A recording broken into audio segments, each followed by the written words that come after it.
to live within my heart, it would be that tender moment, recalling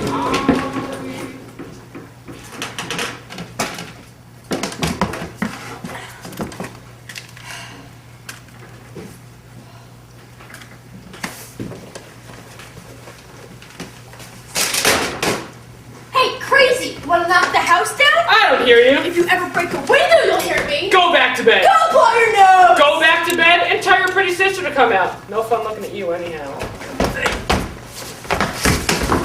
Hey, what do you crazy guys think you're doing? Having fun. What's it to you? You can go have your fun somewhere else. Killjoy. Goon face. You take that back, you ornery bastard. I'll kill you. Hey.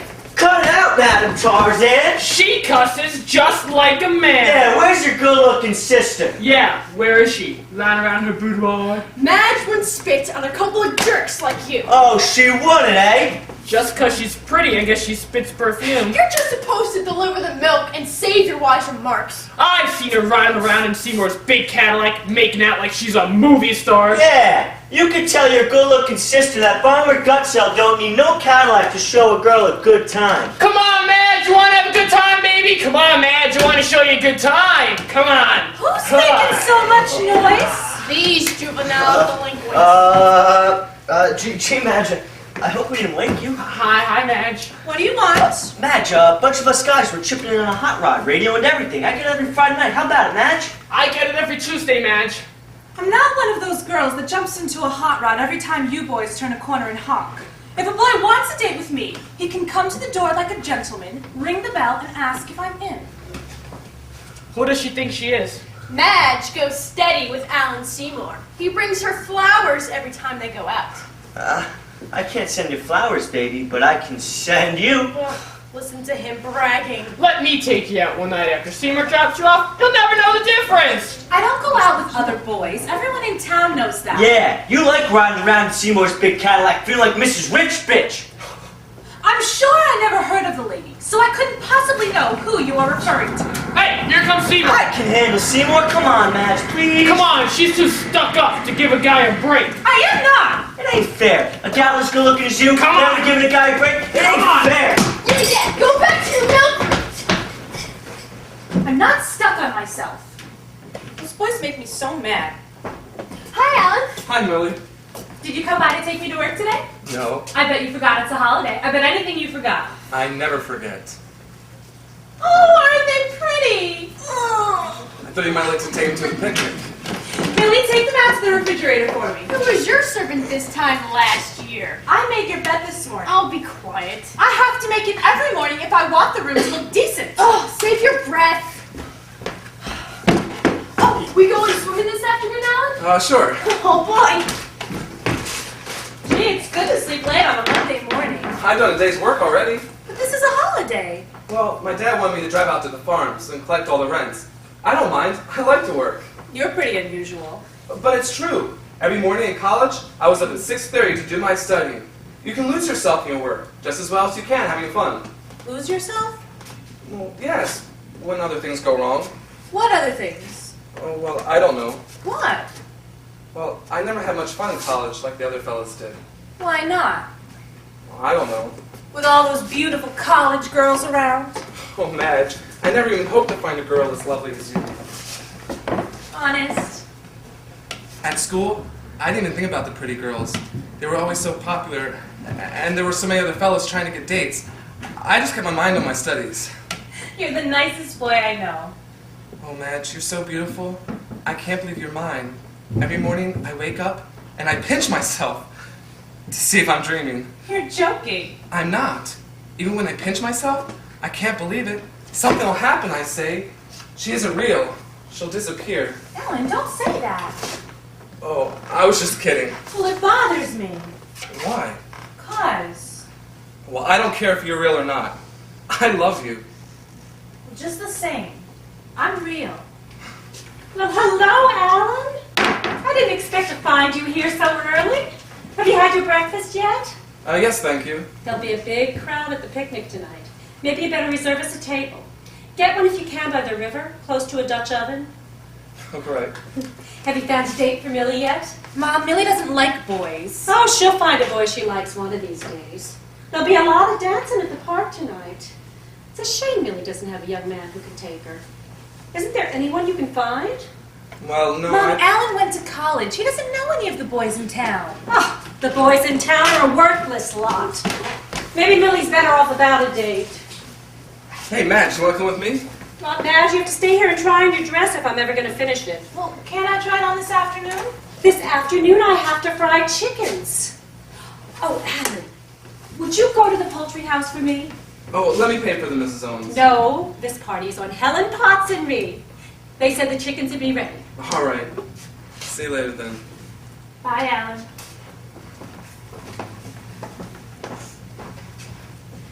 Oh, I wish I'd known a boy like him when I was a girl.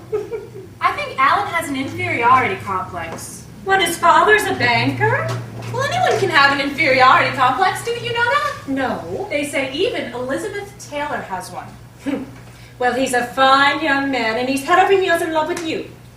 Mom, when we go to the movies, he just sits there holding my hand. He doesn't even watch the picture. I get kind of embarrassed. You're pretty. Of course he wants to look at you. Come, try on your dress. But I just washed my hair. Well, then hold it up against you so I can check the hem. You know, boys like Alan don't grow on trees. You better get busy, girl. Mom, sometimes I think I'd like a career. What kind of a career? Well, Alan says if I'd gone away to college and joined one of those big sororities, I'd have won the beauty contest. Well, I can't send you to college. Millie's going. Millie won herself a scholarship. And I was too dumb. Now, Madge, you don't need college the way that Millie does. I bet if I went to New York or Chicago, I could get a job as a model. And those jobs pay lots of money. Oh, nonsense. Or I could even go on the stage. What would you do on the stage? Walk back and forth wearing jewels and furs, smiling at people. Come back here and quit posing. I'm not posing. You pose like a duchess all day long. Your father spoiled you, carrying you on his shoulder all over the neighborhood for people to brag about. You blame everything on Dad. And now I make you one pretty dress after another and you pose some more. You better get busy, girl, and think of the future, because the future's not going to think of you. I'm only 18. And next summer you'll be 19, and then 20, then 21, and then the years will fly by so fast you lose count. First thing you know, you'll be 40 and still selling candy in the dime store. Well, you don't have to get morbid. Pardon me, ma'am. Was that Al Seymour just drove off in the Ford? Why, yes. Well, I thought that was Al. I wasn't sure, though. Do you know Alan? Al's about the best friend I ever had. Is that so? Al and I, we went to school together. Well, I'm afraid I didn't go to school much, but Al did. He helped me with my studies, but it didn't do much good. I left after the football season ended. He'll be back later. Gee, well, Al's face full when he sees me. I can't wait to see Al. Now, who is that? He must have been at Mrs. Potts for breakfast. A tramp! Now, can't he eat his breakfast at Mrs. Potts without being a tramp? Well, I don't believe he's a friend of Alan's. I don't see why not. Well, he's not a young man of Alan's caliber. You just didn't like him. Well, it disturbs a woman to have a man appear suddenly like that out of the blue. I know why you didn't like him. I bet anything I know. Why? You know why. Well, Confess. Well, it seems to me he could have put on a shirt before addressing two strange women. I thought that was the reason. Here, hold your dress up again. Everyone around here gets to dress up and go places except me. Alan's trying to find you a date for the dance tonight. Well, I don't want Alan asking any of the crazy boys in town to take me anyplace. Beggars can't be choosers. You shut up! Madge, that was mean. Oh, I don't care. If she wants a date, why doesn't she dress up and act decent? Because I'm gonna dress and act the way I want to. That's why, and if you don't like it, you know what you can do. Always complaining because she doesn't have any friends. But she smells so bad that nobody wants to be near her. I hate you! Girls! La-dee-da! Madge is the pretty one. Madge puts on lipstick and looks in the mirror to see how pretty she is. But she's so dumb, they almost had to burn the schoolhouse down to get her out of it. That's not so! Oh, isn't it? You never would have graduated graduated if it hadn't been for Jumpin' Jeter. Who's Jumpin' Jeter? Professor Jeter teaches history. Kids called him Jumpin' Jeter because he's so jumpy with all the pretty girls in his classes. He was flunking Madge until she went after school to go see him. And she cried and said, I just don't know what I would do if I didn't pass history. Mom, she's making that up! Like fun I am! Millie, I hate you! Girls! Just because I have a little bride and you go around looking like a scarecrow! I'd rather prove my brains than my kids are morons! Good! That's your slut! You take that back! I'll kill you! Stop it this instant! What will the neighbors say? She can't call me good and get by with it! You've called her worse names! It doesn't hurt what names I call her! She's pretty, so names don't hurt her at all! She's pretty, so nothing else matters! Be careful how you talk to the child. You always take her side. I feel sorry for Millie. You never feel sorry for me. Well, I would if there were any reason. You think more of Millie than you do of me. Now, Madge, that's not so. Well, you talk like it at times. You were the firstborn. Your father thought the sun rose and set in you. Things were changed by the time Millie was born. Mom, did you love Dad? What a question. Well, I'm serious. Well, Did you? well, of course I did. I don't see why it's so hard to admit. Well, it can be embarrassing to love a man. I don't see why. Well, a man is stronger in most ways, and a woman is weak to begin with. And if she's in love with him, then she's all the weaker. You have to fight for things in this life. And it can sometimes be a disadvantage to be in love. Anybody mind if an old maid school teacher joins their company? Sit down, Rosemary. Shoot. I like a little town like this where you can go around as you please on your day off and nobody gives a darn. I smell smoke. Young man over at Helen Potts burning the trash. Oh, If I were Helen, I'd make him put on a shirt. I agree. Mail come yet? No mail today, Rosemary. It's Labor Day. Oh, I forgot. Thought I'd be getting a letter from Eustace. He's the man I met at the high school picnic last year. Been in love with me ever since. Nice enough fella and a peck of fun, but I've no use for them once they start getting serious on me. You school teachers are mighty independent. I've lived this long without a man. I don't see what's to keep me from getting on without one. Be here for lunch today? No, Rowena Bowersock and Mary Lou McCord are having a welcome home party down at the hotel. Irma Cronkite's coming by for me as soon as I get my face ready. What's that you're rubbing in? Poncella 3-way tissue cream makes a good base for your makeup. I read an article in the Women's Home Companion about a young girl who got skin poisoning from using all those face creams. Harriet Bristol, she's the American history teacher. She got a hold of some of that beauty clay last year and it darn near took her skin off. Well, we girls thought she had leprosy. Hey, how do you do your right hand? Well, if you were nicer to people, maybe people would do something nice for you sometime. I'll get along. How come, Millie? You got a bow? No. You can't kid me. Girls don't get their fingernails painted unless they think some boy is gonna take notice. Oh, she likes boys. She just wants to be different. I wish everyone keep their big mouths shut. Millie, looks like you'd be ashamed to talk that way to Miss Sidney. Oh, shoot, I don't care. Tomorrow I'm gonna have kids yelling at me all day long. Might as well be getting used to it.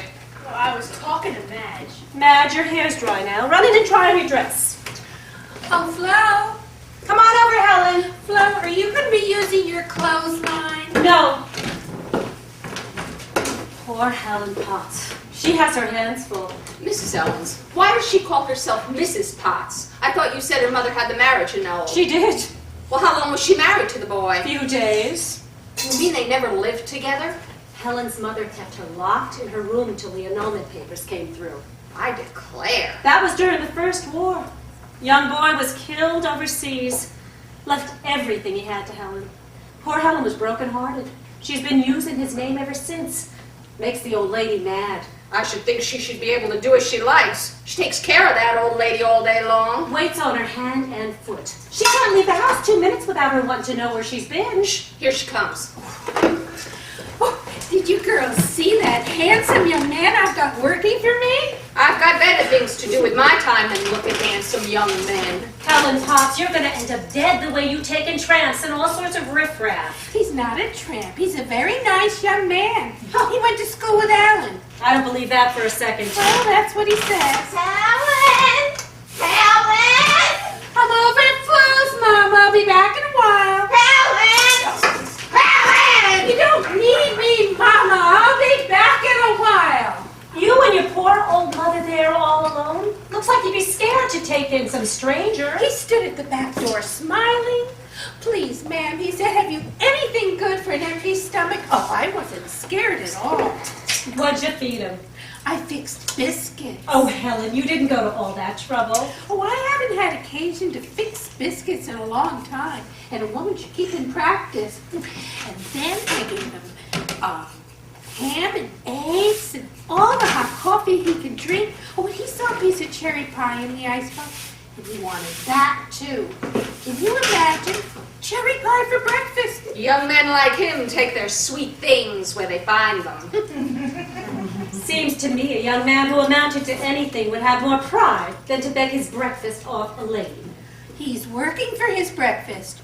For months, I wanted that big chiffonnier in the front room moved up to Mama's room so I could store sheets in it. But I couldn't budge that big, bulky thing. Oh, but he's a husky young man. He moved that around like it was made of tissue paper. Helen, you did not let him go upstairs. Of course. Sounds to me like Mrs. Potts has herself a new boyfriend. I don't think that's very funny. Oh, shoot, don't pay any attention to me. I'm just a tease. Come on up, Helen. Well, I suppose I could go over and sit on my own front porch. Old widow ladies like us gotta stick together. But I hate to sit on my own front porch. All the neighbors walk by and they see me there all alone. I like to sit out here where all the young people are coming and going. Mrs. Potts, if I said anything to offend you, I want to apologize. How does it feel, Madge? Well, I seem to have grown some since the last dress you made me. Oh, isn't Madge the pretty one?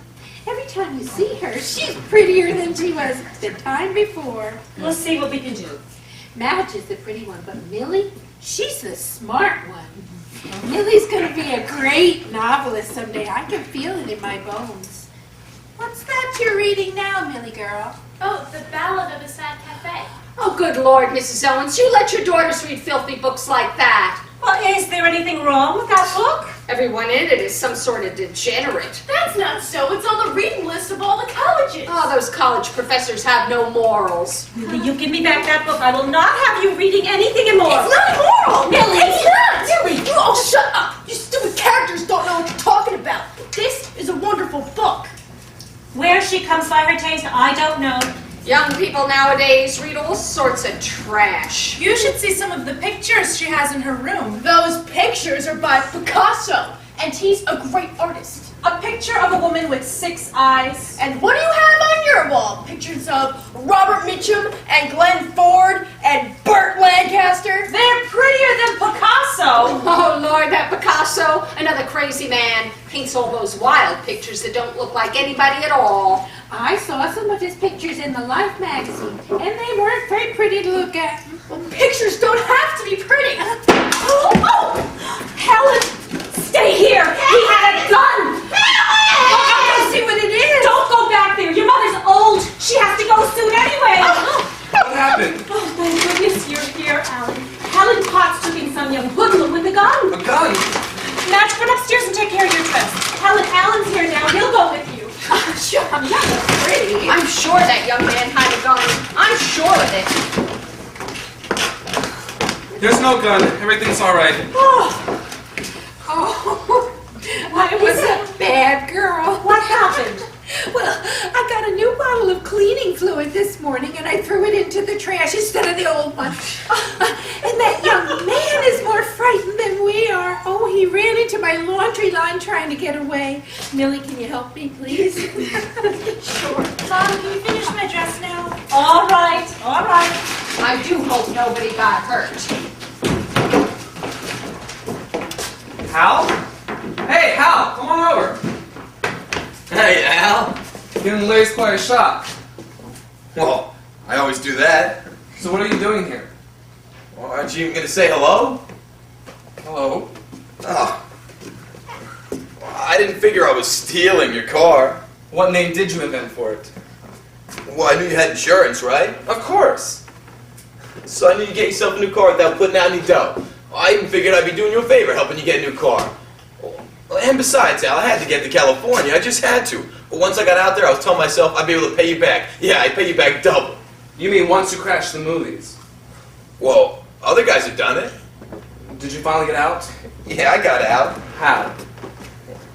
After I smashed your car, I went home. The old man died. Oh. Well, he left a little insurance. I used that. Well, did you get a test?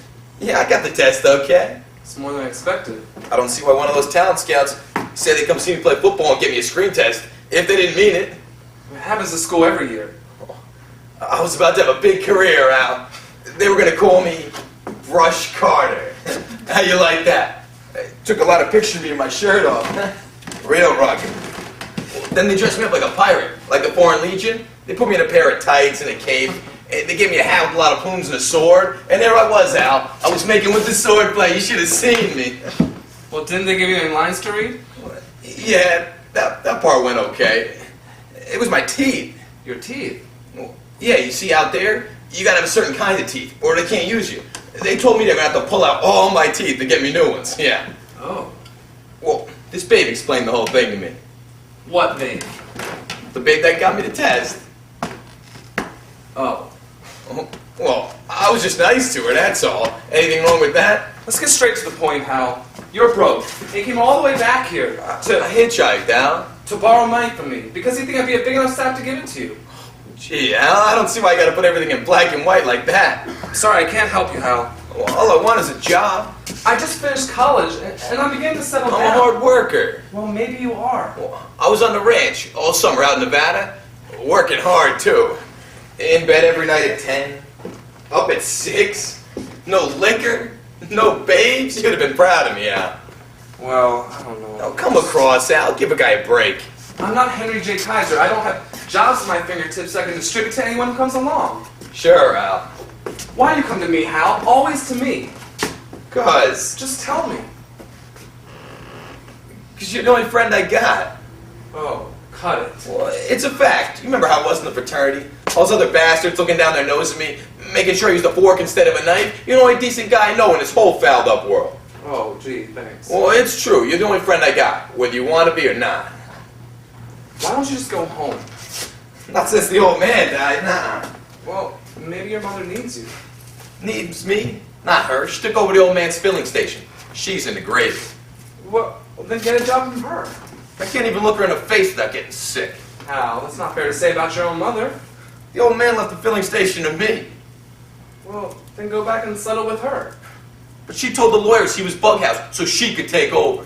Oh, golly. Well, you see, the old man started drinking again. Yeah, you told me once that he was He'd been drinking. sober for 6 years. Looked like he was going to stay that way. The old lady, she had to have one last good fight out of him, so he went on his last bender. Oh, gee, I'm awfully sorry, Hal. It's the kind of thing that Easy, Hal. I got to amount to something, Al. I just got it. You're not going to do it overnight. You're not going to do it by playing football or getting into the movies. Yeah, I know.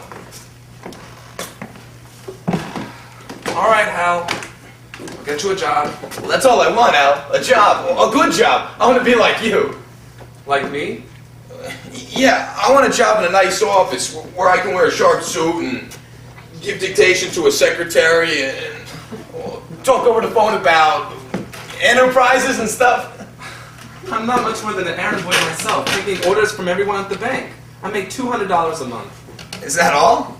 Well, I know my dad has plans for me, but right now I'm content to learn the business from the bottom up. Makes sense. If you want to get anywhere in life, Hal, you've got to learn to work hard and be patient. Yeah, that's something I gotta learn. Patience. Millie iced the cake for me. You want me to run the vacuum for you, man? Oh no, Mama's sleeping now. You can just forget it. I feel I've been more than paid for the breakfast. You suppose any place I can wash up? Oh dear, if you use my bathroom now, you'd wake up Mama. Oh, we got a shower in the basement. Would your mother mind? No, come on, I'll help you.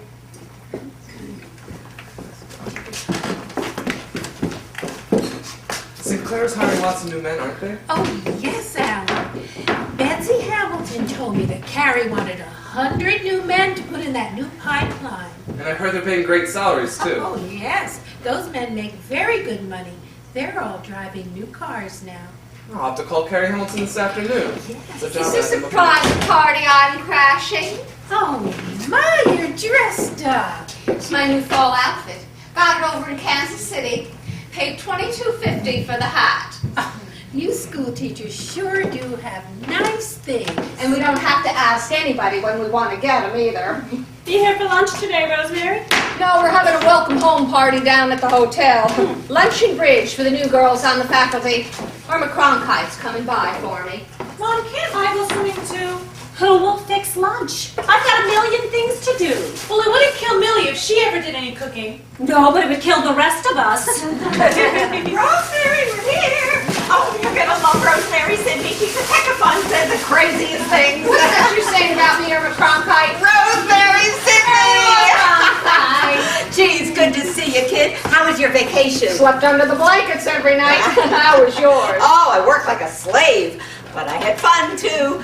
I don't care if I never get that master's. I'm not going to be a slave all my life. She's been telling me about all the wicked times she had in New York, and not at Teachers College, if I may add. Kid, this is Christine Schoenwalder, taking Mabel Fremont's place in feminine hygiene. I know we're going to be great friends, Christine. I can tell already. I certainly hope so.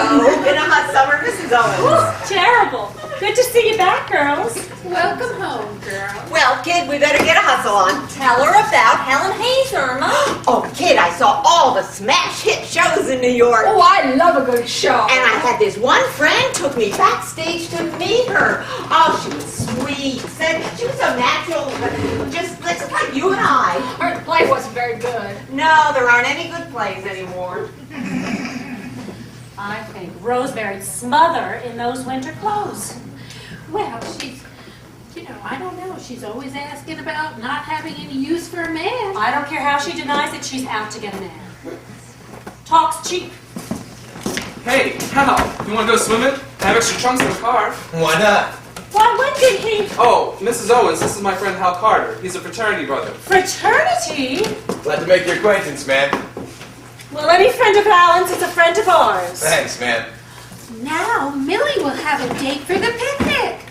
Oh, we're having a picnic tonight for all the young people. You can come too. Well, I don't think it's right me barging in this way. Nonsense. A picnic is no fun without lots and lots of young people. I'm going to bake another cake. Isn't your sister going swimming? No, Madge has got to stay home and cook lunch. Do you mean she cooks? Oh, Madge cooks and sews and does all those things that women do. Alan, is that boy really your fraternity brother? Oh, well, he's not really a fraternity brother because he never did get initiated. Well, I don't see how a boy like him ever got into college. Oh, Hal made a spectacular football record. In high school, down in Arkansas, the coach brought him up to campus and gave him his expenses and tuition. Well, why did your fraternity take him? Well, fraternities like to pledge football players. It's good publicity. Hal started in every game of the season. Why didn't they initiate him? Well, Hal broke his arm Thanksgiving. The doctors say he can never play again. And then your fraternity put him out? Well, the other fellas didn't like him much. Of course they didn't. Well, I think those fraternities are the most snobbish institutions I've ever heard of. Well, sometimes I blame the fellas. Sometimes I had to blame Hal. I guess it's no one's fault, really. Was he blackballed? Yes, that's the word they use for it. Blackballed. Now that we've asked him, Mrs. Owens, I don't think we should work. Helen Potts, you asked him. Why don't you mind your own business? Oh, he'll be company for Millie. Everything will be all right. Is he wild? No. Of course he is. Does he drink? A little. Hal pays attention to me, Mrs. Owens. I'll see that he behaves. Well, I just don't want anything to happen to Millie. Millie is perfectly capable of taking care of herself, Mom. You pamper her. Hal and Millie will get along great. And besides, we've already asked him. Let's see you this evening, dear. About 5:30.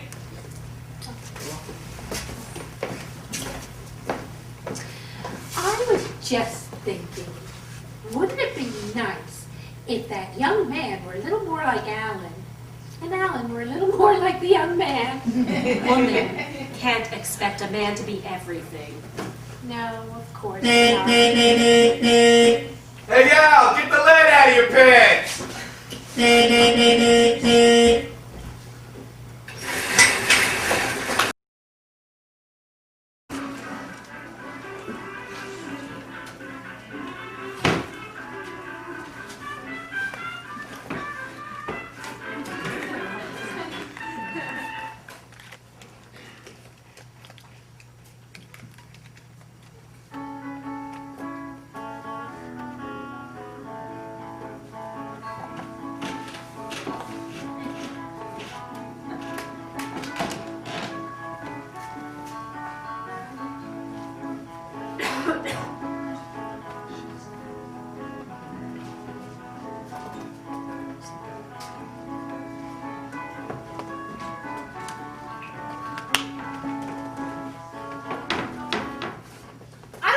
You couldn't have helped us in the kitchen. I had to dress for the ball. I had to make the potato salad and stuff the eggs and make 3 dozen bread and butter sandwiches. I feel like an old kitchen slavey. I had to bathe and dust my limbs with powder and slip into my frock. Did you clean the tub? Yeah, I cleaned the tub. It's a wonder. Well, Madge, What? how do I look? Tell me the truth. You look all right. Well, do I, Madge? I guess so. Well, you know, I feel sort of funny. The dress is pretty. Well, the dress was yours. Do I ever get any new dresses? No! Here's an old dress of Madge's. It'll do for Millie. Madge. What? Well, how do you talk to boys? Well, you just talk, silly. Yeah, but how do you think of things to say? I don't know. I guess you just say the things that come into your head. Yeah, but nothing ever comes into my head. Talk to boys the same as you talk to anyone else. Somehow it's just different. Madge. What? Well, do you think Hal's good looking? Maybe. In a sort of way. Well, I think he's a big show-off. You should have seen him this afternoon at the swimming pool. He did real graceful swan dives, a 2.5 gainer, and a backflip.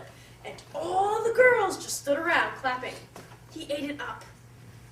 I think I'll paint my toenails tonight and wear sandals. Oh, and he was bragging all afternoon. He says he used to be a big deep-sea diver off the Catalina Island. Honest? Yeah, and he says he used to make hundreds of dollars doing parachute jumps out of a balloon. Do you believe it? I don't see why not. Well, you never hear Alan bragging that way. Alan never jumped out of a balloon. Well, Madge, I think he's girl crazy too. You think every boy you see is something horrible. Well, Alan took us into the Highhofer Coast, and there was a gang of girls in the back booth. Juanita Badger and her gang. Well, when they saw him, they started giggling and tee-heeing and saying all sorts of crazy things. Then, Juanita Badger comes up to me and whispers, "He's the cutest thing I ever saw." Well, is he, Madge? Well, I certainly wouldn't say he's the cutest thing I ever saw. Well, Juanita Badger is an old floozy. She sits in the back row at the movies, so when the boys come in, they'll see her and then sit next to her.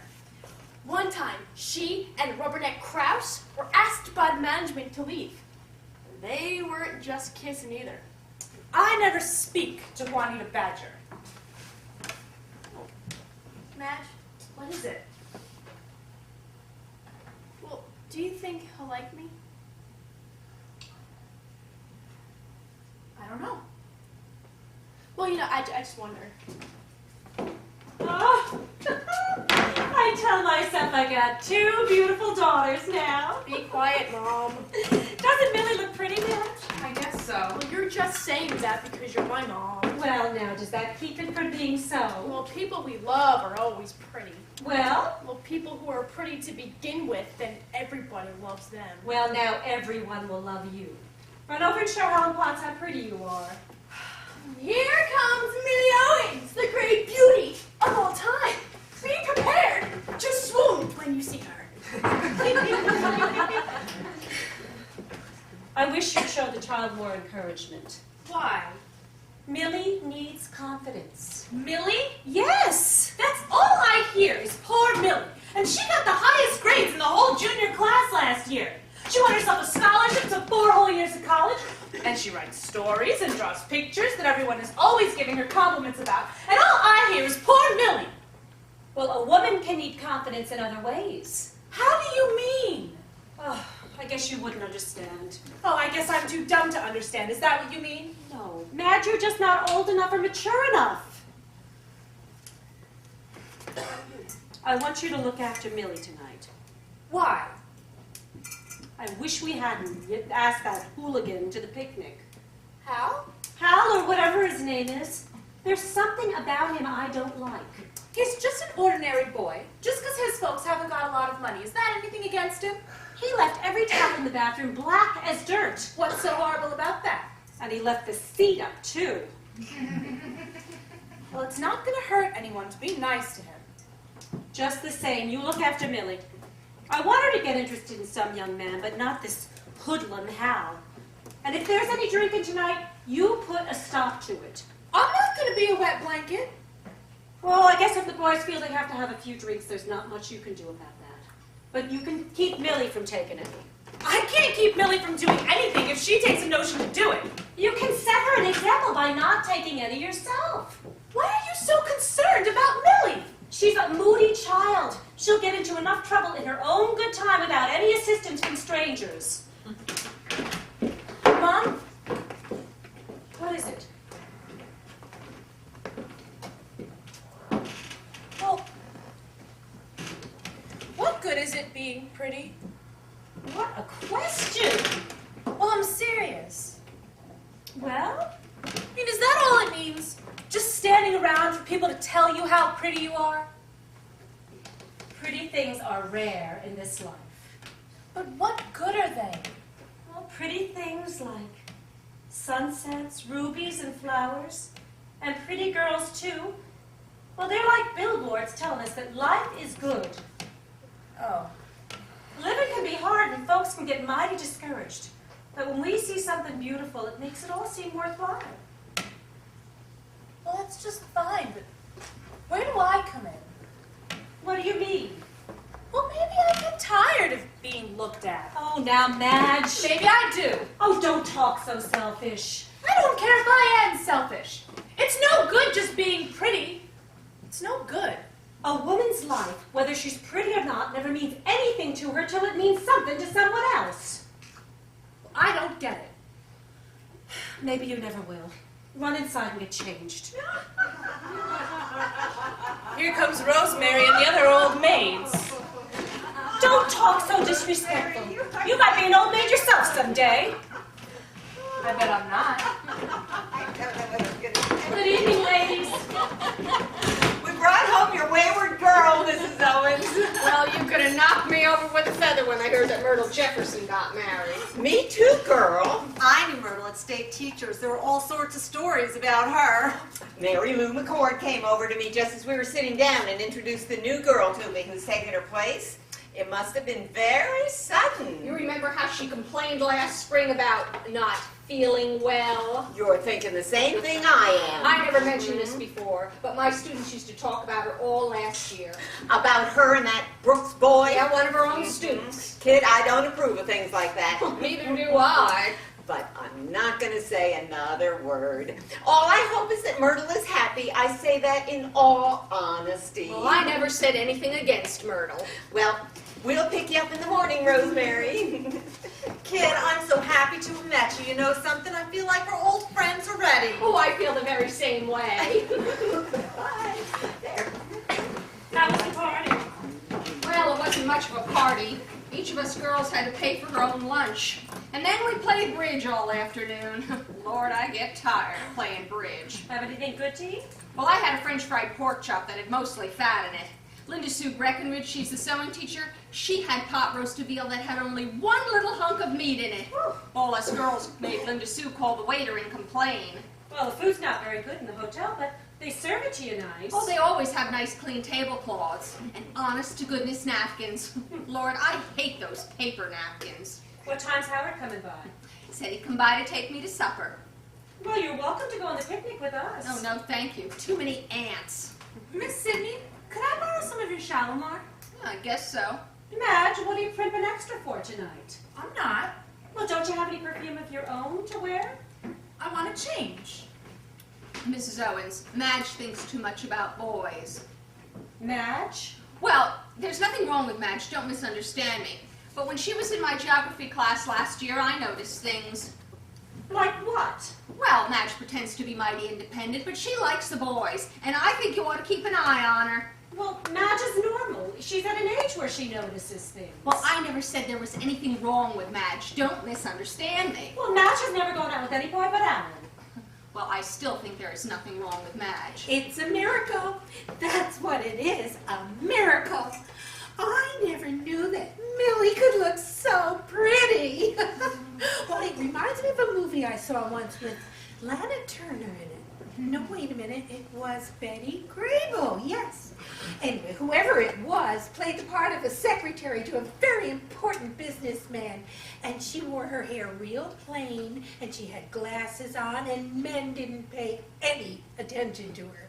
And then one day, she took off her glasses, and she was the prettiest thing you ever saw, and her boss wanted to marry her right away. Oh, and just it's the same thing I tell Millie. All the boys are going to fall madly in love with her. Well, like I always said, if Millie took a little more pride in her appearance, she'd be prettier than Madge. Rosemary, you just don't like Madge. Admit it. Why, Mrs. Owens, why wouldn't I like Madge? All I'm saying that, whereas everybody's always raving about how beautiful Madge is, I never happen to think so, that's all. Oh, well, Madge is the prettiest girl in town.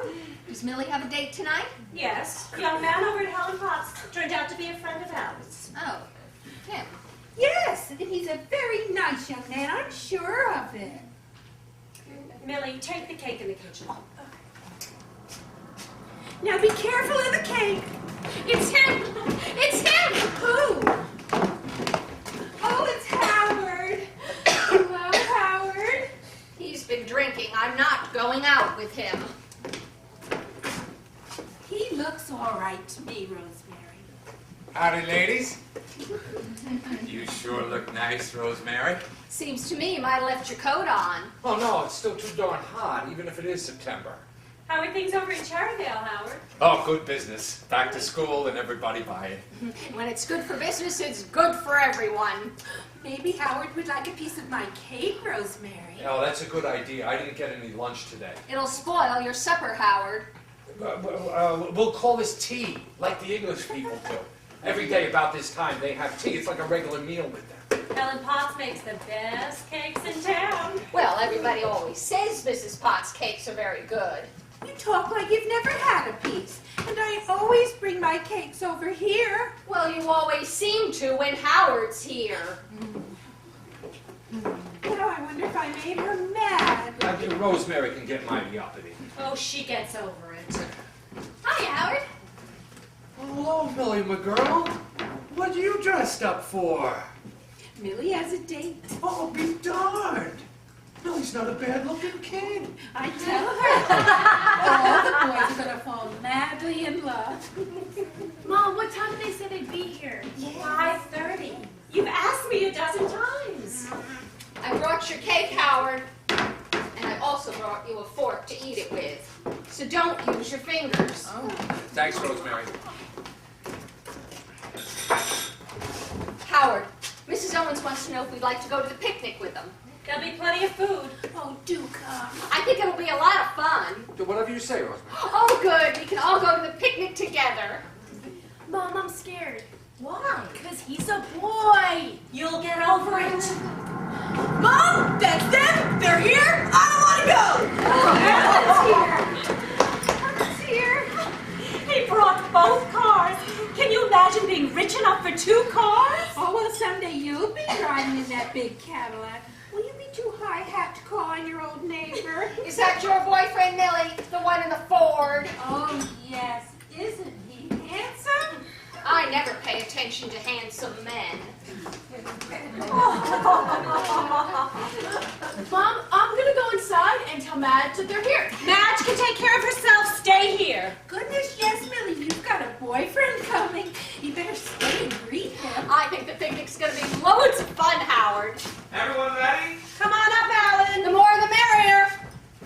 both cars. You can put the baskets in the Ford. Dad's always so careful about the upholstery in the Cadillac. Oh, I've always wanted to ride in Alan's Cadillac. Come on, Hal. Madge will be down in a minute. Well, I sure didn't mean to keep anyone waiting. Oh, you met Mrs. Potts, Hal. Oh, she's my best girl. You're just joking. This little lady took pity on me when I was starving. You see, some character on the train robbed me of every cent I had. And I usually travel with plenty of money, too. And this is Rosemary Sidney. Miss Sidney teaches geography at our high school. Yes, I'm the old maid school teacher. I have every respect for school teachers, ma'am. A lot of hard work, but not much pay. Oh, I'm sorry. And this is Howard Bevins from Cherryvale. Mr. Bevins is a friend of Miss Sidney's. Very honored to make your acquaintance, Mr. Bevins. You're a friend of Seymour's? Oh, Al and I are buddies. I run a little shop over in Cherryvale. Notions, novelties, school supplies. I bring Alan over sometime and get acquainted. Sir, I'll speak to Alan about that first thing tomorrow. We'll come over as soon as we can fit it into our schedules. Alan, has your friend been drinking? Just a few beers. I thought so. Oh, he isn't tight. He'll be all right, I promise. Say, Millie, you look like you got a little more tan, didn't you? You look great. You folks should have seen Millie this afternoon. She did a fine jackknife off the high board. And I wouldn't admit this to many people, but she does a jackknife almost as good as mine. You see, I used to be a diving champion on the West Coast. I know what I'm talking about. Well, Millie's a very talented young lady. When I got into town this morning, I sure didn't think I'd find a good-looking kid like Millie waiting for me. Cut it out. I think things are going to work out all right, Alan. Like I said, Hal is fine if you just give him a chance. Where'd you get those boots? Oh, I guess maybe I should apologize for the way I look. Well, you see that character on the train? He made off with all my clothes, too, yeah. And I had several suitcases full of fine tailored suits. What a pity. Well, I just didn't want you folks to think you were associating with a bum. Oh, well, clothes don't make the man. Well, that's what I tell myself, man. Alan, has your mother been taken care of? Oh, yes, Flo. I got her a babysitter. Well, then let's get the baskets ready. Yes. Well, you see, ma'am, my old man left me these boots when he died. That's all he left you were a pair of boots? He said, son, the man in the house needs a pair of boots because he's got to do a lot of kicking. Your wages are all spent. The landlord wants his rent. You go home to your woman for solace, and she fills you full of torment. Well, that's a little poem he made up. He always said, son, there'll be times in your life when the only thing you got to be proud of is the fact that you're a man. So wear your boots so people hear you coming, and keep your fists doubled up so they know you mean business when you get there. My old man, he was a corker. What line of business you in, son? Oh, I'm about to enter the oil business, sir. Oh. Well, you see, my father was a very aristocratic millionaire once, before he lost it all. And he had some very important friends who were going to help me. One of them wanted me to take Dad and I got a place for Hal in the pipeline. Gee, Al, I think you better let me tell the story. Sorry, Hal. You see, I decided to start in from the very bottom, because this way I think a guy learns things lots better. I'm going to learn all about the oil business the hard way, because this way I think I'll be happier in the end, even if I don't make much money for a while. Oh, well, money isn't everything. Well, that's what I tell myself, ma'am. Money isn't everything. There's lots of things in life more important than money. I guess I've learned that much. All I ask for the present is a job where I can settle down and start looking towards the future. Well, and I certainly do appreciate Alan and his old father for giving me this chance. That's a good town for business. A young man can go far. Oh, yes, sir, I know that. Right? He's got to be a hard worker. Oh, I know that, sir, and I'm a hard worker. I know I'm going to have success one of these days. The only thing that worries me... What's that? I don't want my success to come before I'm ready for it. Yes? Well, that's why I'm starting in at the bottom. Oh, well, I think that's wonderful. Come on, Helen. A young man coming into town, he's got to be a good mixer. It'd be a good plan for you to join the Young Businessman's Club. Meet every Tuesday for lunch at the hotel. I come over from Cherryvale sometimes. Wouldn't it be wonderful if he could join the country club? Or what about the bowling team? I hear they're a rowdy bunch. Oh, and then there's a young man's Bible class. They meet at the Baptist church. Oh, I plan to join clubs and go to church and do all those sorts of things. Helen, let's get the baskets ready. Oh, yes, Flo, yes. Alan, we need a man to help us carry them. Right with you, Mrs. Owens. Mom, do you need me? No, Millie. What's the matter, kid? You trying to get away from me? Come on, Helen. Yes. You know, there comes a time in every man's life where he's got to settle down and start looking towards the future. I guess I kicked around long enough. Nice town like this is a place to settle down in. Life is quiet and easy going, and people are sincere. No, Howard, I don't think there ought to be any drinking when Millie's here. So what'd you do with yourself all day, Millie? Oh, I read a book. You did? Yeah. You mean you read the whole thing in one day? Yeah. I'll be damned. Was it good? Well, I thought so. Well, what was it about? Tell me. Well, there really wasn't much story. Well, what was the story? Well, they're just about these people, that's all. And they were interesting, and it made you feel warm inside to read about them. And they were funny. And sad, too. You know, I wish I had more time to read books. That's what I'm going to do when I settle down. I'm going to read all the better books and listen to all the better music, like symphonies. A man owes it to himself. I used to go with a girl who read books. She joined the Book of the Month Club, and they had her reading books all the time. She wouldn't more than finish one, and they'd send her another. There'll be more food there than you can shake a stick at. Those ladies have been cooking all afternoon. Well, I say we need a little appetizer. Where are you going, Howard? I'll be right back. You leave that bottle right where it is. She say bottle? She's been down the hotel buying that bootleg whiskey off them good-for-nothing porters. Here, young man, maybe you'd like a swig of this. Hot damn.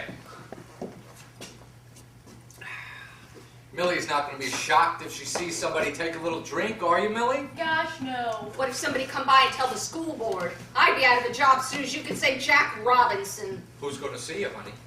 Everybody in town's down at the park having a picnic. Well, I don't care. Liquor's illegal in this state, and a person ought to abide by the law. Isn't that what you say, young fella? Oh, sure. Man's got to abide by the law. Fella's got to have a little drink once in a while, law or no law. Isn't that what you say, young man? Oh, sure, he's got it. Here, honey, have one. You put that bottle away. Come on. I'm not going to touch a drop. One's not going to hurt you. I said no, and I mean no. Honey, have one little drink just for me. You should be ashamed of yourself, Howard. I don't see why. I think I know why you want me to take a drink. Oh, honey, that's not so. I just think you should have a good time like the rest of us.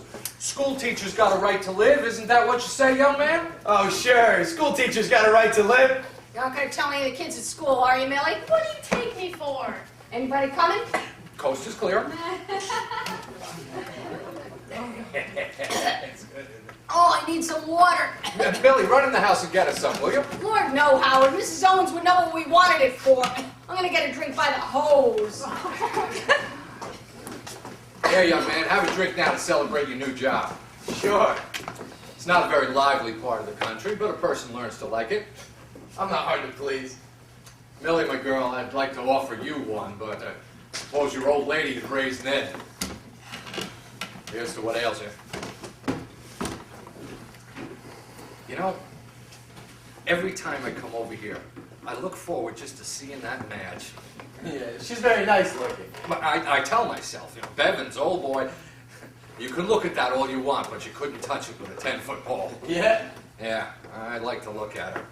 They tell me every boy in town has been on the make for that since she was old enough to go to Sunday school. Your friend Seymour, he's been off to college, picked up a little class. I guess she's pretty impressed. But Seymour, he doesn't know what it's for. Hal's a very serious young man. And the other boys, they come smelling around once in a while, but from what I hear, they're getting pretty discouraged. I guess Seymour's got her. I'll make a fine husband. You know, sometimes breaks a fella's heart to think a girl as pretty as she is ever gets old. Seems to me when the good Lord made a girl as pretty as that, he did it for a reason.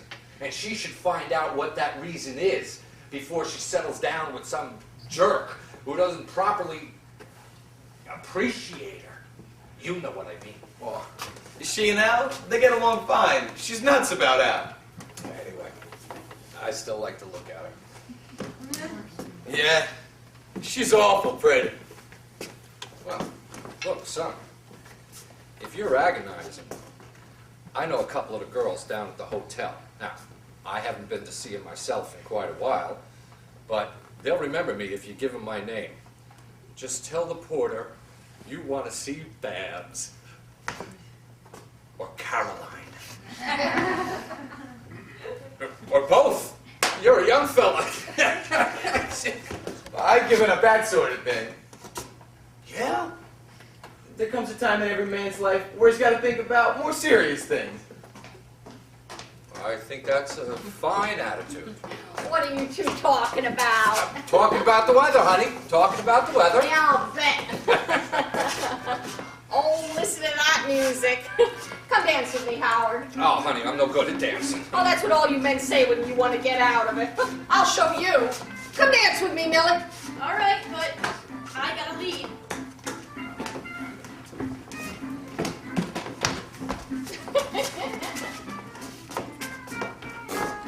Supposing Hal and I did that. Go ahead for all I care.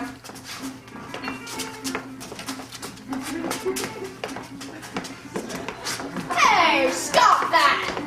Thought we were doing very nicely. Makes me sick to watch. Why? It's all right for you and Millie. That was different. Well, come and dance with me, Millie. I've never danced with boys before. Honest? You gotta try sometime. Well, I don't know how to follow. Just relax and do the steps I do. Well, I always want to do the steps and make it myself. Oh, come on and try. Quit clowning around, Howard, and dance with me. Honey, you don't get any fun out of dancing with me. The music's playing. You gotta dance with someone. Just relax, Millie. Oh, I love to dance. One night, I danced so hard, I swooned. That's right, I swooned right in the center of the dance floor. And that's when all the kids called me a dancing fool. I can't stay in that kitchen while there's dancing going on. Now look, kid, you gotta remember, I'm the man. You gotta do the steps I do. I'll try. Just relax, Millie. Just relax. I'm doing the best I can. No one's complaining, kid. One night there was a Valentine's party, and I tell you, I danced so hard that I swooned. Oh. That's right, I swooned right in the center of the dance floor. And that's when they called me the dancing fool. Now look, kid, you just don't get it. I'm the man. I make up the steps we do. Just relax and follow me. Try again, Millie. Just try again. Well, I'm sorry. It's all right, kid. Don't let it get you down. Rome wasn't built in a day. I'm awfully sorry. Forget it. I don't want to anymore. Oh, don't give up, Millie. Go back and try again. Look, the young man wants someone to dance with. Go on back and try.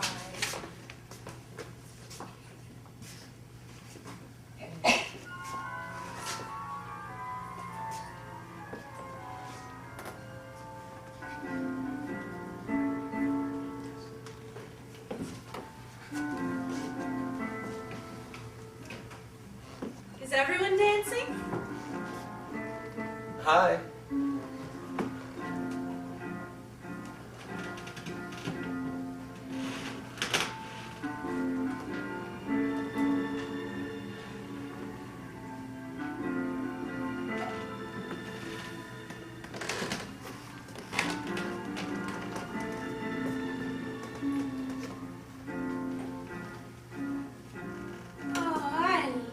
To watch people dancing. Come watch, Howard. They dance like they were made for each other, don't they? Can't you dance like that, Howard? Me? That's the way to dance, Howard. That's the way to dance. Honey, if I danced like that, all my customers would think I was unreliable. I love to dance.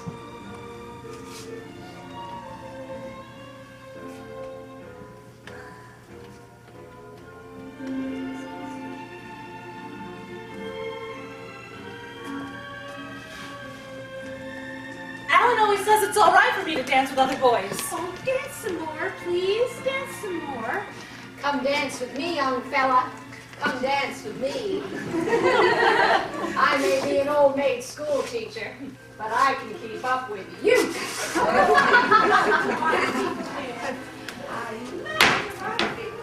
I had a boyfriend, was a cowboy. Name was Hoot. Met him up in Colorado when I was getting over the case of the flu. Ooh, he was a dashing young fella. He was in love with me, because I was an older woman and had some sense. Took me up to the mountains one night and asked me to marry him.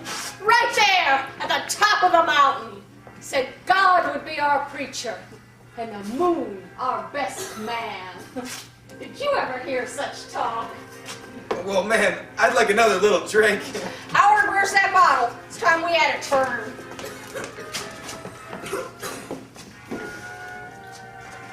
Ooh, I like those boots. A man looks like more of a man with boots on. Yeah, well... You know what happened at the high school last year?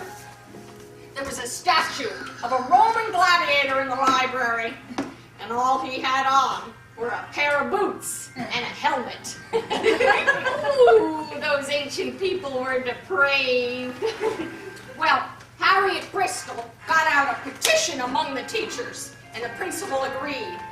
So the janitor got out a chisel, and one day when school was out, he got busy and he made that gladiator decent. Ma'am, I don't really feel like dancing anymore. What's that? I guess I'm kind of tired. Big man like you tired? With those broad shoulders and big arms? You're not tired. I guess I just don't really feel like dancing anymore. Oh, you mean you don't feel like dancing with me? Well, no offense, ma'am. Well, I guess I should feel insulted. Lord, I love to dance. When I was in school, the kids all called me the dancing fool. One time I danced so hard that I swooped. That's right, I swooped right in the center of the dance floor. I have a newsflash for you. What's that? Mrs. Potts thinks you're one of the nicest boys she's met. She says you're a Prince Charming looking for his kingdom. Well, that's what she said. Well, it's nice to hear things like that. Now tell me mine. And compliments from Alan don't count.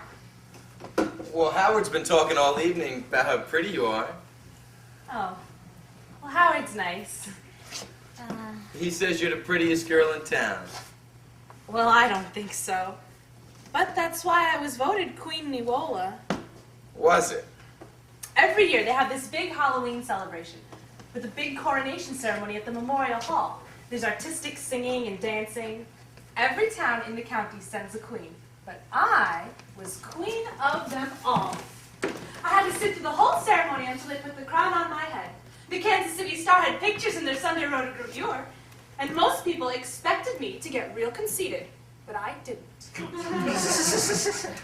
You didn't? Well, I don't like people that are conceited. Do you? Nah. Oh, I danced the Charleston and the Black Bottom and all those wild dances. Rosemary's got pretty legs, hasn't she? Oh, it's just like you men always talk about women's legs. Oh, that's not so, honey. You kick your legs up in the air. I just happen to notice they have a good shape, that's all. You men talk about women's legs. How would you like it if we women talked about your legs all the time? All right. Here's my legs. Talk about your black Oh, I never saw anything so ugly. Men's big hairy legs with lots of muscles on them. I never saw anything so ugly. All right. You don't have to look at them if you don't want to. Young man, let me see your legs. We passed a new rule around here. All the men have to show their legs. Well, man, I got boots on. Rosemary, leave him alone. He wants to be with Madge. They're young people. Young? What do you mean they're young? Oh, I'm sick. Millie, I want to die. What'd that little Dickens do? Get herself tight? Take it easy, kid. Suppose that's something wonderful. Being young. Come on, Millie, let's go inside. Get away from me! Oh, Mrs. Owens is going to raise Ned. Millie, I'm just trying to help. Come on. Don't touch me! I hate you! Millie! Madge is the pretty one! Madge is the pretty one! Madge is the pretty one! Mom is gonna kill me. Young man, this is all your fault. Huh? Millie was your date, not Madge. And Madge, you should be ashamed of yourself. I don't see why. You come out here on the front porch wearing your new dress, wearing my expensive perfume stuck behind your ears, and you took him right out of Millie's arms. I saw you, don't deny it. Millie doesn't want to dance. There's too many worthless young men like you running loose all over this country. No jobs, no responsibilities, sponging off decent, self-respecting people and making yourself up where you're not wanted. Jeez. Rosemary, take it easy. The boy's done nothing wrong. I know what I'm doing, Howard. You come stomping around here in those boots of yours thinking you own the place. Showing decent ladies the hair on your chest and strutting around here like somebody's prize rooster. Thinking every woman you see is going to fall madly in love with you. Rosemary, soft Well, pedal here's it. one woman that don't pay you no mind. I saw through you right from the start. My father was a very wealthy man. A very wealthy friend of his offered me a very high position in his firm, but I wanted to start at the bottom. It's nothing but a pack of lies. You never had a pot. Rosemary. You be quiet, Howard. I'm going to read all the better books, and I'm going to listen to symphonies. I bet you can't even recite the alphabet, and you don't even know music from thunder. Rosemary, what's got You'll never amount to a hill of beans because you're no good, and everybody can see that just by looking at you. You're nothing but Arkansas white trash, and you're going to end your life in a gutter. Rosemary, you shut your damn mouth. What's going on out here? Who fed whiskey to my Millie? It was... Mrs. Owens, I'm mighty sorry. I had a bottle, and we were cutting up, not paying attention to what was going on, and Millie had a few snifters without anyone knowing. That's right, Mom. She did it just to be mean. It's all right now, Flo. Millie's perfectly all right. Alan held her head and let her vomit. She's all right, so come along now. Well, I certainly don't like the looks of things out here. None of us saw her do it, Mom. And I hope it's understood by all that there will be no more whiskey drinking at this picnic tonight. Is that clearly understood by all? Oh, here's Millie now. So let's just forget about it and go on the picnic. Millie, are you all right? Yeah, I'm all right. Alan, Millie's going to come with us. All right, Mrs. Owens. Come on, Hal, let's put the baskets in the Ford. Come on, Helen. Oh, why is it more fun to fix your supper at home and bring it out to the park and eat it than it is to eat it at home? It's the change. And it's all about the change. He's just a boy, Rosemary, and you talked awful. Did I, Howard? You gotta remember, men have feelings too, just like women. I'm not going on any picnic. This is the last night of my vacation, and I'm going to have a good time. All right, we'll go for a drive. Look at that sunset, Howard. Yeah, if you painted that in a picture, nobody'd believe it. I want to drive into that sunset, Howard. I want to drive into that sunset.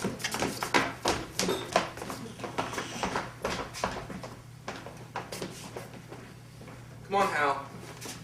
I'm not going. What do you mean you're not going? Just what I say, I'm not going. Hal? Yeah, I wasn't doing a damn thing, minding my own business. And suddenly I start getting hell for no reason at all. Miss Sidney said some awfully mean things, Alan. Hal, you've got to drive the Ford out. The baskets are in the Ford. Oh, I gotta drive the Ford out, do I? I guess I'm a lousy servant. You think I'm gonna take any more crap like that? You're crazy. Hal, I've been pretty patient with you. Patient? Yes, patient. In the fraternity, I was the only person who even stood by you, right? Right. I got you out one mess after another. I got you reinstated by the dean. I got you out of jail one morning. I got you off the blacklist of the Kappa House. Jesus, Al, cut it out. Don't you think I got feelings too? It wasn't my idea to ask you here tonight, and I told you not to drink. But now we have to make the best of it, so come along. Oh, come on, won't you? How am I gonna find my way out there? It's not far, you can follow me. I gotta get the ice cream and get the tires filled. Oh, I forgot. Alan, I could go with him and show him the way. Al don't think I'm good enough to associate with you fine people. Hal, I never said that. But you thought it. You thought maybe if a solid citizen like you took a kindly interest in a bum like me, you could chalk one up for charity. Hal. Go on. I'll go get the ice cream and find my way out there somehow. Then you can all go take a flying fling in the moon for all I care. I'll be hitching a ride out of town. Well, let me go with him, Alan. Madge, I don't think it's a good idea. Seymour, he don't trust me. He don't trust anyone. Hal, that's not so. I think I should, Alan. Well, okay. Hal, Madge will go with you. Is that okay?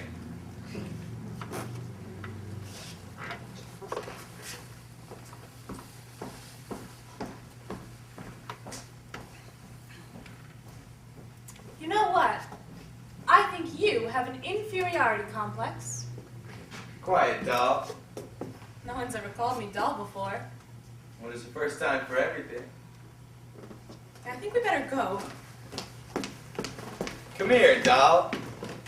We've got the baskets with the fried chicken. Haven't we just? Well, they'll be waiting. Look, babe, I got a news flash for you. What?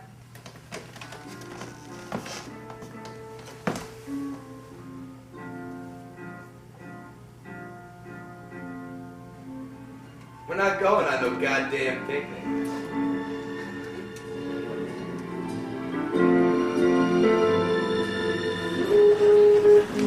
Well, here we are, honey. Right back where we started from.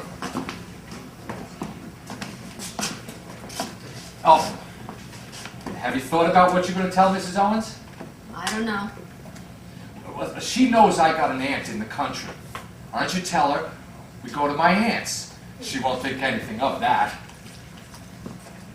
The businessman's got to think of these things, Rosemary. Well, I just got time to have breakfast and head back for Cherryvale in time to get the store open. Good night, honey. Should I say good morning? Where are you going, Howard? Honey, I got to get home. You can't go off without me. Honey, talk sense. You can't go off without me. That's sense. Honey, be reasonable. Take me with you, Howard. What do people say? What the hell do I care what people say? Honey! What do people say if I thumb my nose at them? What do people say if I walk down the street and I show them my pink panties? What do I care what people say? Rosemary, you're not yourself. Yes, I am, Howard. I'm more myself now than I ever was. Oh, take me with you, Howard. If you don't, I don't know what I'll do with myself. I mean it. Look, honey, there's still time for you to go in and get some rest before school starts. I'll be back Saturday. We'll talk this all over then. What if you won't be back Saturday? What if you won't be back ever again? Rosemary, you know better than that. What's the next thing in store for me, Howard? To be nice to the next man and the next, till there's no one left who cares whether I'm nice to him or not. Till I'm ready for the grave and there's no one to take me there. Now, Rosemary. You can't let that happen to me, Howard. I won't let you. I don't understand. When we first started going together, you were the best sport I ever saw. Always good for a laugh. I can't laugh anymore. Well, we'll talk it over Saturday. We'll talk it over now. Well, honey, I have to... Howard, you said you'd marry me. You said when I got back from vacation, you'd have the preacher here waiting. Honey, I've had an awfully busy summer. Where's the preacher, Howard? Where is he? Rosemary, I'm 50 years old. A person forms certain ways of living, and then one day, it's too late to change. Come back here, Howard. I'm no spring chicken either. I'm probably older than you think I am. And I form my ways too, but they can change. Oh, they've got to change. It's no good living like this in rented rooms and going out to supper with a bunch of old maids and then coming home alone. I know it isn't, Rosemary. My life's no bed of roses either. And what are you going to do about it, Howard? I figure there's some bad in every life. There's too much bad about mine. Every year I think it's going to end, that something's going to happen, but it never does. Except I get a little crazier all the time. Well? A well's a hole in the ground, Howard. Be careful you don't fall in. I wasn't trying to be funny. And all this time you've just been leading me on. Oh, Rosemary, that's not so. I've not been leading you on. I'd like to know what else you'd call it. But we'll talk about it Saturday. I'm dead tired. I've got a busy week. You've got to marry me. Well, honey, you might as well just go down and get the license now. The office isn't open yet. It will be by the time you get your breakfast. You're being unreasonable. Go down and get the license. I'll be waiting. No!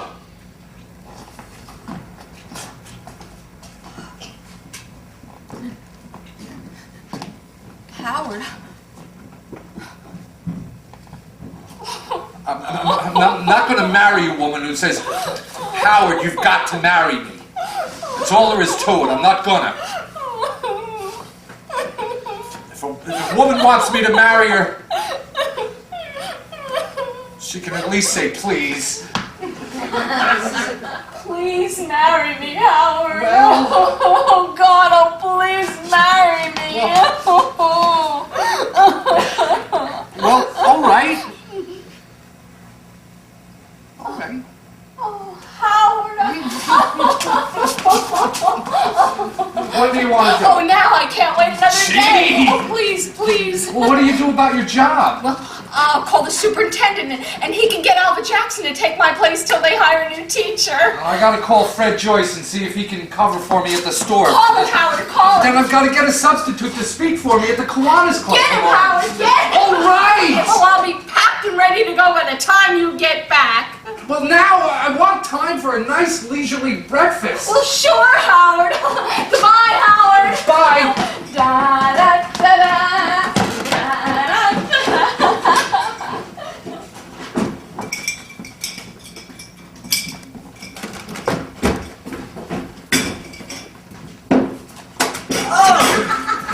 Oh, I'm gonna get you. Oh, you hear about it? Here, Bill, what? Glamour She got what's coming to her last night. No kidding. You can ask my brother. He saw him. Him and a flock of other guys. They was down by the river under the bridge. You're fooling. I knew she liked guys. She always put on a lot of airs, but I knew she liked guys. Hey, look. I'm Madge, I'm Madge, I'm Madge, I'm Madge. Hey, let's have some fun. Don't write anything bad. Madge likes guys. Madge likes guys. Anything so bad about that? They'll be sore. Who cares? She's been going around with her nose in the air long enough trying to make out like she's too good. Hey, tell me honest, do girls like fellas like girls? Where have you been, Junior? Well, I know you say they do, but I've always wondered. Look, Junior, a girl can get nuts about a guy. Well, I always thought the guy got nuts about the girl, but the girl, she gets nuts about nothing except wearing pretty dresses and going to the movies. What do you think she wears pretty dresses for? To look pretty. And why does she want to look pretty?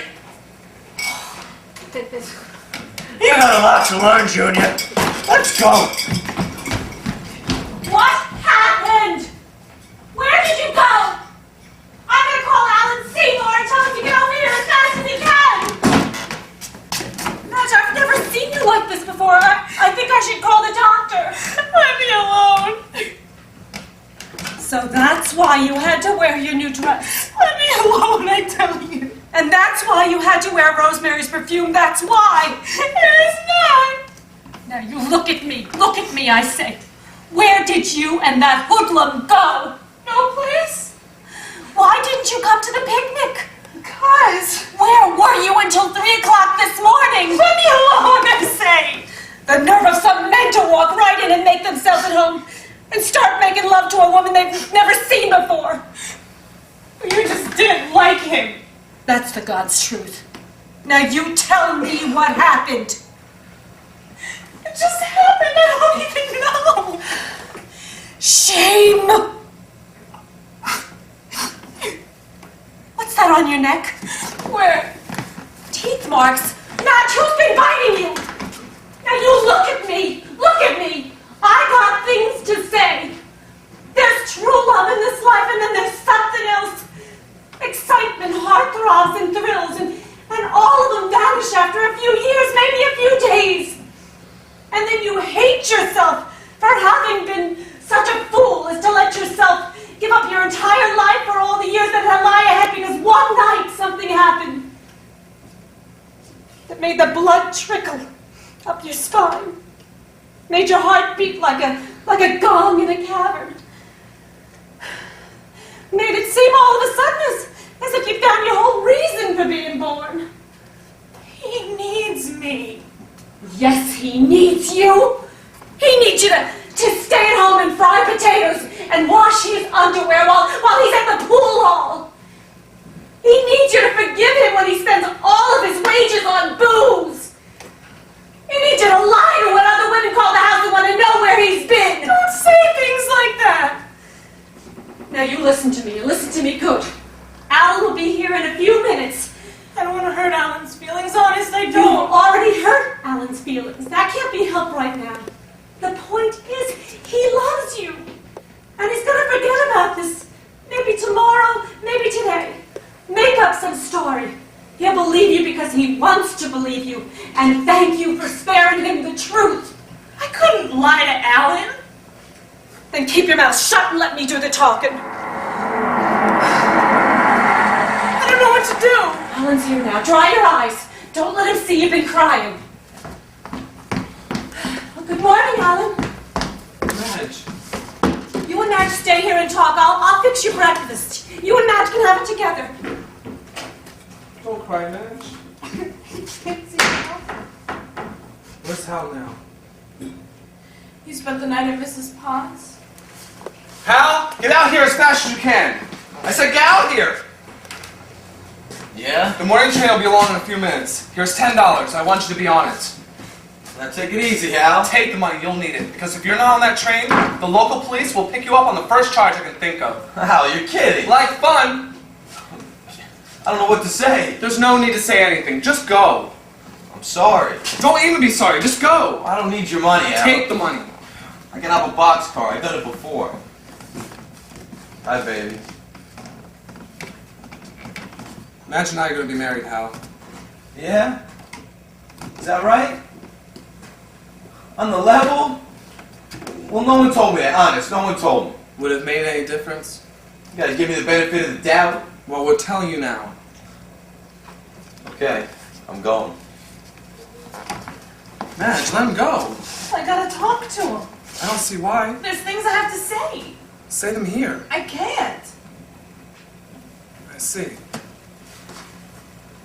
I'm sorry, Alan, but there are things I have to say alone. And if I don't say them now, I'll be sorry for the rest of my life. Fine. Hal, Madge wants to talk to you. I'll go in and have my breakfast. But Madge and I are going to be married, Hal. By the time I get back out here, you better be on your way to that train. Or you know what'll happen, right? Yeah. Fine. Talk over whatever it is you've got to talk over. I'll tell your mother you're dressing.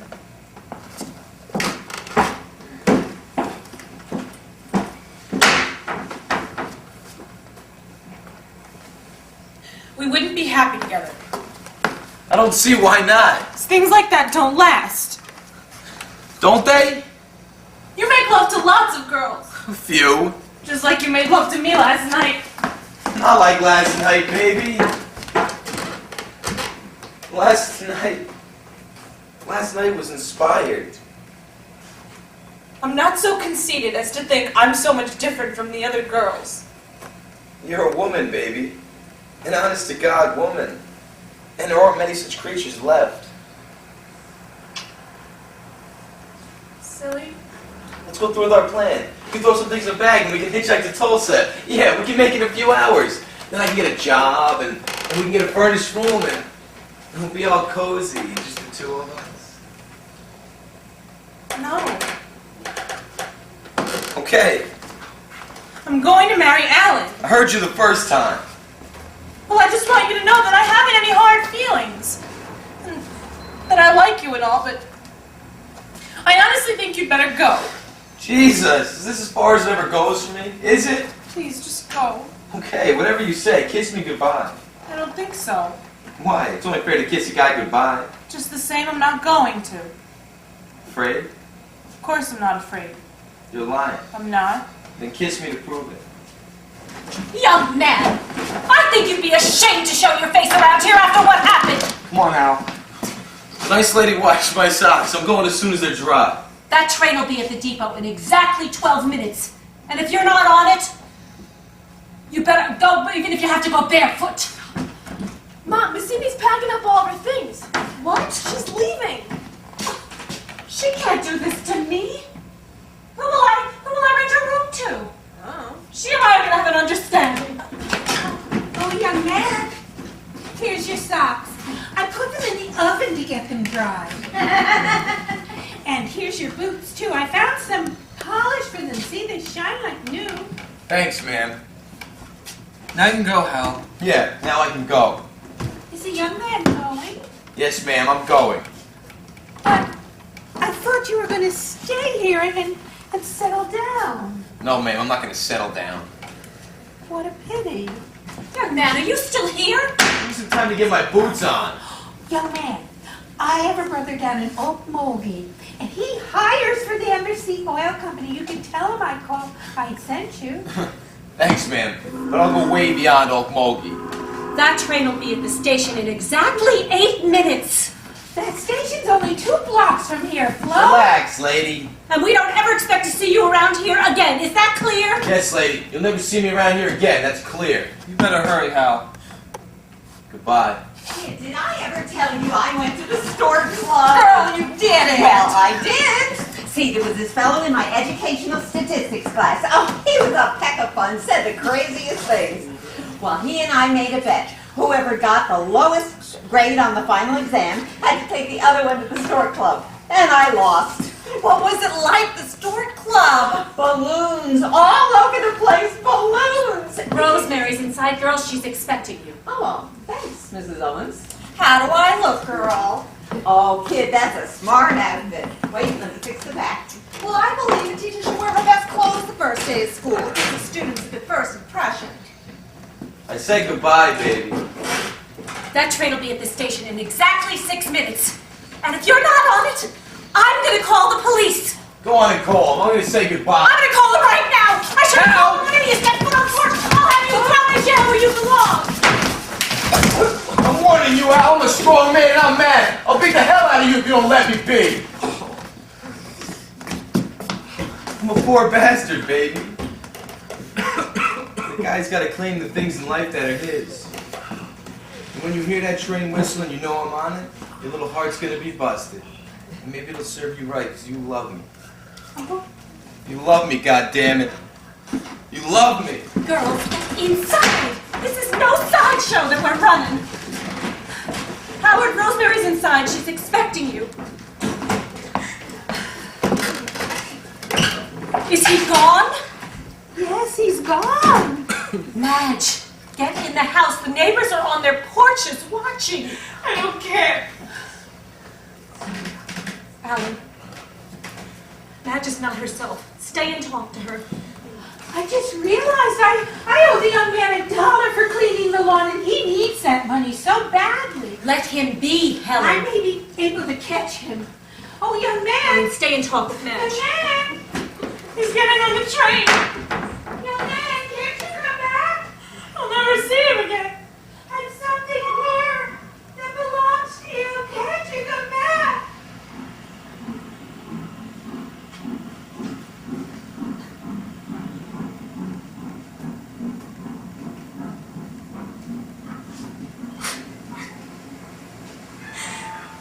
He's gone.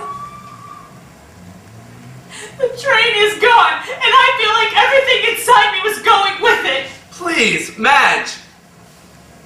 I'm sorry, Alan. Hey, Howard and Rosemary getting married. Good for Howard and Rosemary.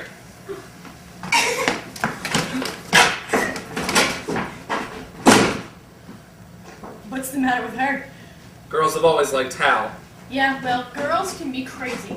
Even in the fraternity after he left, they still call. Is Hal there? Does anyone know where he's gone? They always sound so forlorn. Oh, Alan. What is it, Millie? Well, you know I've always liked you, Alan. Didn't you know it? No, I never did. Well, it's awfully hard to show someone you like them, isn't it? I suppose so. I don't know why. Well, I'm never gonna have anything to do with love. Not me. Wait until you get older before you say that, Millie. Well, I'm old enough already. There's Madge inside, crying her eyes out, feeling like 2 cents. Do you think I'd ever let myself get that way? Not on your life. I'm gonna rise above it. I'm gonna become so great and so famous, I won't have to fall in love. Good luck, Millie. Oh, Alan? Alan, won't you stay for dinner? We're having sweet potato pie and all the things you like. And Dad's been wanting to go on a fishing trip, Mrs. Owens. I guess we'll be gone. Gone? We'll be gone for quite a while. Oh, Alan. Tell Madge that I hope she'll be very happy. You're coming back, aren't you? To tell the truth, Mrs. Owens, Dad's been arranging a job for me in Chicago. Chicago? So I may not be home for quite a while. Oh, Madge is going to be brokenhearted. Oh, no, I don't think so. No, she Not is. really. You just don't know She'll how never feel brokenhearted for me. Oh, and I feel like I'm going to cry. Goodbye, Mrs. Owens. Goodbye, Millie.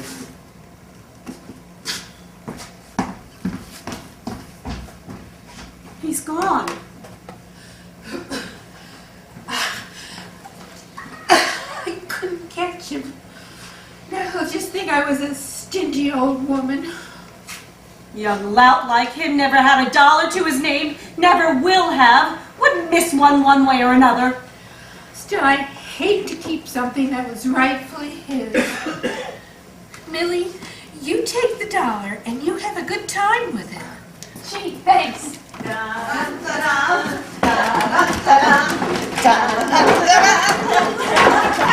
You're getting a wonderful girl, Howard Bevins. May all your troubles be little ones. Girl, are you wearing something old? Yes, I am. I've got on an old pair of nylons, but they're good as new. Here's my handkerchief. You can borrow it. I'll give it back, Irma, thanks. She hasn't gotten on anything blue, Irma. Oh, kid. Oh, yes, I have. I don't see it. And you're not gonna either. Who will I rent her room to? Oh, Mrs. Owens, I left my hot water bottle in the closet and my curlers in the bathroom. You and the girls can have them. And I want to tell you how much I appreciate having such a nice place to stay. It's been just like a home to me, and, well, in some ways you've been like a mother.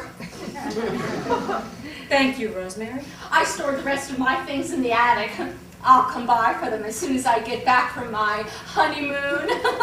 Cherryvale's not so far away, and then we can be friends just like before. Goodbye, Madge. Isn't Madge pretty, girls? Oh, yes. Like I always said, Madge Owens is the prettiest girl in town. Do you know anybody I can rent your room to? Yes. Linda Sue Breckenridge. She's a sewing teacher. She and Mrs. Bendix had a fight. Mrs. Bendix wanted to charge her 20 cents for her glass of morning orange juice. But we girls never paid more than 15, did we, girls? No, never. Irma, you have Linda Sue call Mrs. Owens. I'll do that very thing. Oh, Mrs. Potts, you've been a wonderful friend. Oh, Happy days, Rosemary. Irma. Kid. Oh. Christine. Oh, I'm gonna miss you girls. We've had some awfully jolly times together. I hope you're a happy girl. I mean it. You all set? All set and raring to go. Man's got to settle down sometime. And folks would rather do business with a married man. Where are we going, Howard? Well, I gotta stop at Cherryvale first and pack a bag. Aren't we going on a honeymoon? I thought we'd take a little trip through the Ozarks. Oh, I love the Ozarks. A cousin of mine and his wife have a tourist camp up there. They'll put us up, maybe for free. Oh, I feel like an old married woman already. Bye. Oh, come on. We're going to be late for school. Bye. Goodbye. You ask me, it's a good thing that girl got married. Well, I feel sorry for Rosemary. Oh, you feel sorry for everyone, Helen Potts. I just hope they're happy. Just the idea of being married would keep her happy for a long time to come. I'm disgusted with you, Helen Potts. Why? You liked that young man, didn't you? Oh, yes, I did. Really? He was a joy to have in the house. With just Mama and me in the house, I got so used to things the way they were. Everything in its right place. Well, occasionally a hairpin on the floor. And the smell of face powder and Mama's medicines and the sachet in the drawers and the geraniums in the windows. Well, I'll keep things the way they are in my house. Not when a man is there, Flo. Why, he sat at that table and suddenly everything was different. There was a clean smell of laundry soap and coarse linens. Some sort of nice hair oil. Oh, shaving lotion. And there he was, talking in a full voice that I feared would shake the ceiling, because Mama and I always whisper. And he took that dainty napkin I gave him and he wiped the jam off his mouth without even dabbing. the way Mama and I always do. When he walked down the steps in his boots, he made a clatter, and you heard him. Everything he did made you know there was a man in the house, and it seemed good. That's a matter of opinion. And knowing there was a man in the house reminded me that I'm a woman, and that seemed good too.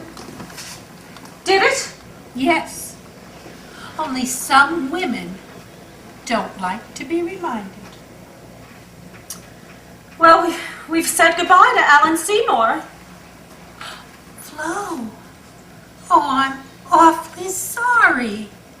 If you expect happy endings anywhere outside the movies, you're fooling. Well, there's many other nice boys in town, Flo. Name one. There's a... Well, I'm sure there are. Slut! Oh, Floozy! Girls, stop it this instant. We've given the neighbors enough to talk about for one day. My sister, an old floozy. That's all she is, an old floozy. Watch your language. She's nuts about that crazy guy. She's mooning around the house like a sick cat. Mind your business and get to school. Oh, I don't see why I can't have Miss Sydney's room now that she's gone. Because we're going to need the rent money, that's why. Well, I'd certainly like to have one spot in this house and call my own. Are you going to go to school looking like that? Why shouldn't I go to school looking like this, pray tell? Oh, but you were so pretty last night, Millie. You were pretty as a picture. Well, maybe I didn't feel so pretty. And you'd be pretty right now if you just put a dress on and rubbed a little color in your cheeks. Oh, and to have Venus de Milo in there thinking I was giving her competition? Well, it's your life. You're damn right, and I say phooey to all this pretty business. I'm gonna be a great writer, and writers don't have to be pretty. Well, even a great writer could put on a clean shirt. It's the first day of school. You should look respectable. I don't care what anyone thinks in this town! When I graduate from college, I'm going to New York, and I'm gonna write novels that shock people right out of their senses. What could you write a novel about? You'll find out. Hey, goon girl! Oh, it's Poop Jack McCullough.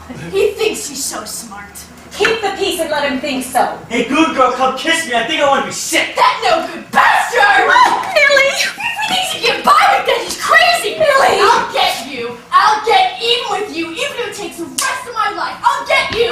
Millie!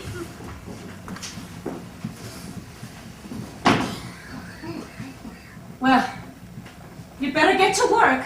There'll be no more Alan Seymour come by to pick you up in a shiny Cadillac. I can walk. Well, It'll be good for my figure.